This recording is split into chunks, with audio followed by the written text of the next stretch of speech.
بارشات برفی اول فصل زمستان سال روان که در منطقه بالایی ناحیه فیض‌آباد شروع از ساعت 15 روز گذشته تا به امروز به قید گرفته شد، کارمندان تشکیلات و مؤسسه‌های گوناگون ساحه و ساکنان مملکت را بار دیگر هشدار می‌نماید که به دوره سردی‌ها آمادگی همه‌جانبه گیرند.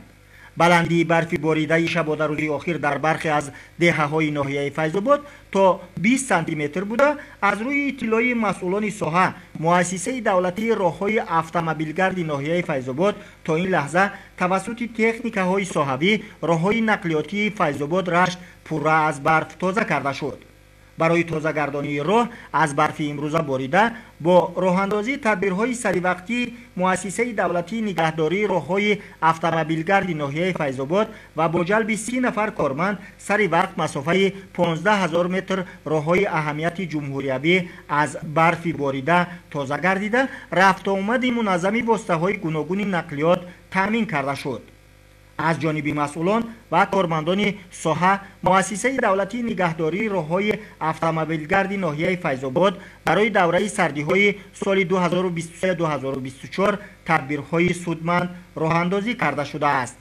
در موازنت کارمندان ساحه 80 کیلومتر راه‌های اهمیت جمهوریابی موجود بوده.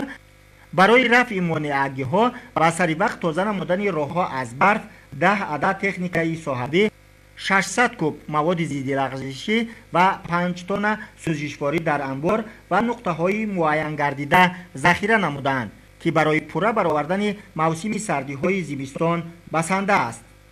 بارشات برف نخستین در ناحیه فیض‌آباد تقاضای زمان بوده. در این دوره باریدن باران و برف به طبیعت از جمله زمین و باغات ثمرآور میباشد.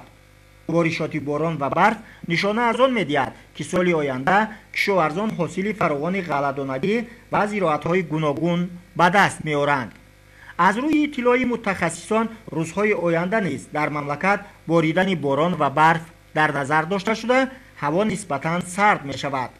کارمندان تشکیلات و مؤسسه‌های ساحوی، اجتماعی و اقتصادی شهر و ناحیه‌های مملکت را ضرور است که به دوره سردی‌های زمستانی در پیش ایستاده تدبیرهای سودمند را راه‌اندازی نمایند. محمد علی عبدالکریم، خیرالله خالمومین، فیض‌آباد اخبار.